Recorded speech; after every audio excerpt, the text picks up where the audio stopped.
4 precious lives जो हैं उनका नुकसान हुआ और उसके बाद फिर एक सुसाइड केस भी हुआ। लगभग 90 के करीब लोग ज़ख्मी हुए और उसमें से लगभग 72 के करीब बहुत सीरियसली इंजर्ड थे, जिनको हमारे डॉक्टर्स ने एसएनएम में पूरी अपनी संदेही से उनका इलाज किया और जो लोग वहाँ पहुँचे उन सबको रात को ऑपरेशन करके रात भर ये ऑपरेशन का सिलसिला चलता रहा और लगभग 11 ऑपरेशन करके 11 लोगों का कॉम्प्लिकेट ऑपरेशन करके उनकी जान बचाई और वो लोगों की जान, कीमती जान बच गई। अभी मैं आधा घंटा पहले ही हॉस्पिटल से होके आया, क्योंकि सिर्फ 5 अब पेशेंट्स हैं हमारे पास जिनको बोन इंजरीज़ हैं और वो बोन इंजरीज़ जो है उसमें हीलिंग अभी डॉक्टर्स ने कहा कि 4 केसेस जो हैं उनको 2 हफ्ते लगेंगे जो जवान हैं, और फिर वो अपने घर जा सकते हैं। और एक जो एक्स सर्विसमैन है उनका थोड़ा सा टाइम ज़्यादा लगेगा, उनकी इंजरी थोड़ी और किस्म की है, उनमें बोन लॉस है। तो कहने का मेरा मतलब ये है कि हमारे डॉक्टर्स की जो कॉम्पिटेंस कहें, उनका डेडिकेशन कहें, और ऊपर वाले का जो दुआ कहें कि उनकी जान बच गई है।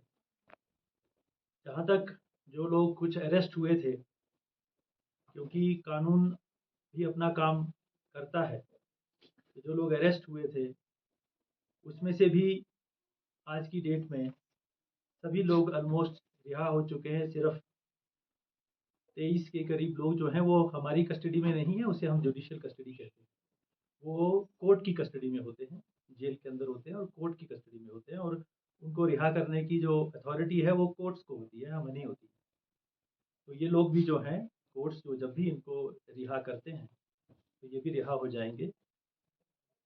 आज की डेट, आज मैंने आपको इसलिए बुलाया क्योंकि एक बहुत, जब से ये हादसा हुआ था तो यहाँ एक डिमांड थी कि ये जो सारा इंसिडेंट हुआ है ये क्यों हुआ।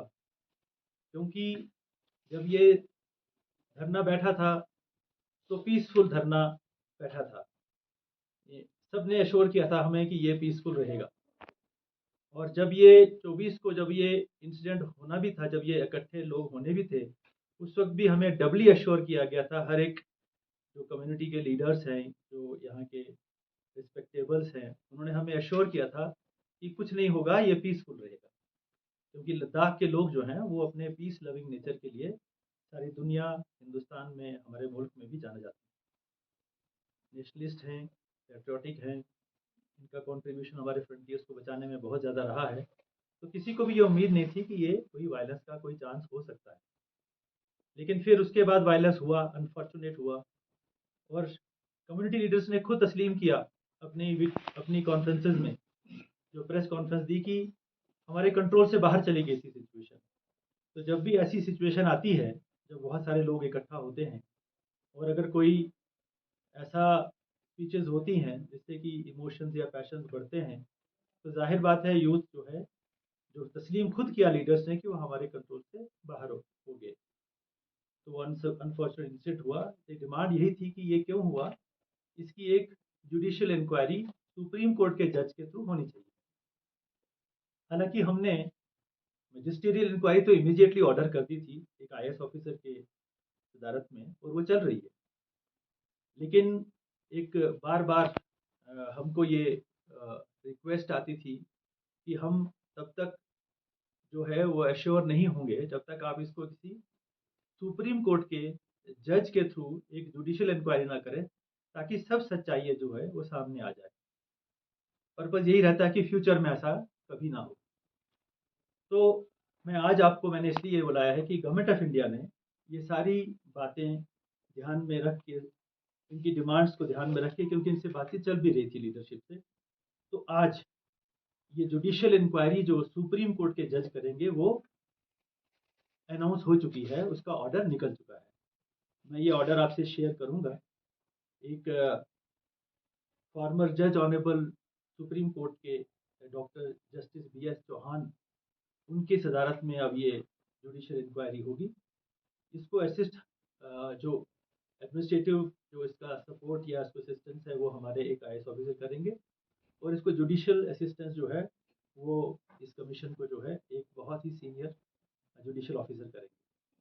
तो ये इंक्वायरी जो है, तो सबसे बड़ी एक डिमांड थी लोगों की, वो पूरी हो चुकी है। मैं आपके माध्यम से सारे लद्दाख वासियों को ये बताना चाहता हूँ कि गवर्नमेंट ऑफ इंडिया ने जुडिशियल इंक्वायरी की जो डिमांड थी एक सुप्रीम कोर्ट के जज के द्वारा, उसको मंजूरी दे दी है और ऑर्डर इशू हो चुका है। ये अब ये जो कमीशन है ये अपनी इंक्वायरी जो है शुरू करेगा और हर पहलू को इसको जांच करेगा सबकी सेटिस्फेक्शन के मुताबिक।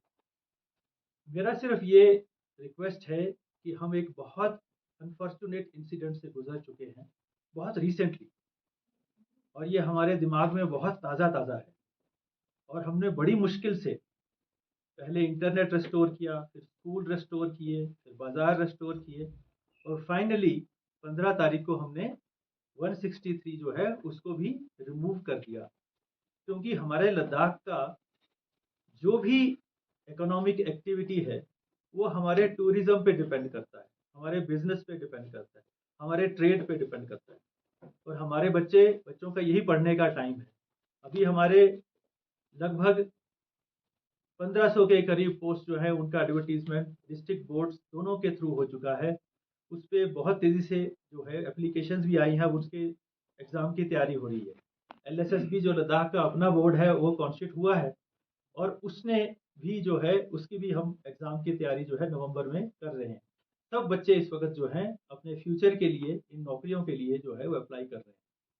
तो इन हालात में हम नहीं अफोर्ड कर सकते हैं कि ऐसा कोई भी हम गैदरिंग करें, कोई ऐसा बहुत बड़ा एक हजूम इकट्ठा करें जो बाद में हमें कहना पड़े कि ये हमारे हाथ से निकल चुके थे। तो मैं आपके माध्यम से हर एक लद्दाख वासी को ये कहना चाहूँगा, अभी अभी हम बड़ी मुश्किल से एक नॉर्मलसी के ऊपर आए हैं आज, तो ऐसा कोई भी हम कोई ऐसा एक्शन ना करें। हाँ, अगर कोई डिमांड नहीं मानी जाती है वो अलग बात है, लेकिन जो एक सबसे बड़ी डिमांड थी वो गवर्नमेंट ऑफ इंडिया ने मान ली। इसके बाद इमीडिएटली HPC की मीटिंग की डेट अनाउंस होगी, और लद्दाख के जितने भी मसले हैं जो इनकी डिमांड्स हैं उन सब के ऊपर जो है वो HPC द्वारा से उसके ऊपर बातचीत शुरू हो जाएगी, और ये हल हो जाएंगे सारे। बातचीत के जरिए ही ये चीज़ें हल हो सकती हैं। तो जब ये सब कुछ हो चुका है, इतना पॉजिटिव एटमॉस्फेयर अब हम दोबारा बड़ी मुश्किल से मेहनत से कर रहे हैं, इसमें इन्हीं लीडर्स का बहुत योगदान है कि हम इतनी जल्दी वापस नॉर्मलसी में आए हैं। इन सारे लद्दाख वासियों का योगदान है कि हम इतनी जल्दी वापस नॉर्मलसी में आए हैं, और कोई और हादसा नहीं हुआ उसके बाद। तो हम इस वक्त बिल्कुल अफोर्ड नहीं कर सकते कि हम कोई एक ऐसा हजूम दोबारा इकट्ठा होने दें, या कोई ऐसा करना भी चाहिए हमें जिसका कि बाद में हमें ये कहना पड़े हमारे कंट्रोल से ये अब बाहर हो गए थे। क्योंकि कोई किसी की ये इस तरह की जो चीज़ों की पेशन गोई नहीं कर सकता है। ज़रूर कहीं कोई खता होती है, कोई इंसिडेंट हो जाता है जो कोई नहीं चाहता हो, लेकिन हो जाता है, जिसे हम अनहोनी कहते हैं। तो मेरा सबसे ये रिक्वेस्ट है कि हम अपनी पीस बना के रखें, किसी हजूम में इकट्ठा ना हो, कोई हजूम ना इकट्ठा करें, क्योंकि हजूम जब इकट्ठा होता है तो उसमें कौन कौन होता है बड़ा मुश्किल हो जाता है ये देखना। तो मैं सब लद्दाख वासियों को ये कहूँगा कि किसी भी गैदरिंग में शामिल ना हो। जो गवर्नमेंट ऑफ इंडिया ने जो जुडिशियल इंक्वायरी करनी थी वो ऑर्डर कर दी है। हमारा जो भी HPC का डेट्स जो है वो इमीडिएटली अनाउंस भी होने वाली है 1-2 दिन के अंदर। ये मुज़ाकरात का और डायलॉग का, डिस्कशन का जो कॉन्स्टिट्यूशनल सेफगार्ड्स लद्दाख को देने हैं उनके ऊपर बातचीत जो है उसके लिए एक कमेटी तश्कील है, जिसमें कि यहाँ के जितने भी रिस्पेक्टेबल प्रोमिनेंट लीडर्स हैं वो सब उसका भाग है, उसका पार्ट है। तो ये हम जो है नॉर्मलसी की तरफ हम आ रहे हैं, तो हम नॉर्मलसी भी रहें नहीं रहें, कोई भी कहीं भी इकट्ठा होने का, क्योंकि अभी हमने 163 हटाया है। 163 लगाने का हमारा पर्पज़ ही ये था कि कोई इकट्ठा ना हो ज़्यादा, क्योंकि 163 का मतलब ये है कि 4 से ज़्यादा लोग इकट्ठा ना हो। खतरा ये रहता है कि पब्लिक ऑर्डर डिस्टर्ब ना हो। हम पब्लिक ऑर्डर किसी भी कीमत पर डिस्टर्ब नहीं होने देंगे। उसके लिए हमें जो भी कानूनी कार्रवाई करनी होगी हम करेंगे। लेकिन हम सबसे हमारा जो स्ट्रेंथ है वो लोगों का योगदान है, लोगों का कॉन्फिडेंस है, और मैं सबसे ये अपील करता हूँ कि प्लीज़ अभी अभी हम इस बड़े हादसे से बाहर निकले हैं और दोबारा कोई ऐसा काम हम ना करें जिसके लिए फिर हमें दोबारा पश्चाताप करना पड़े।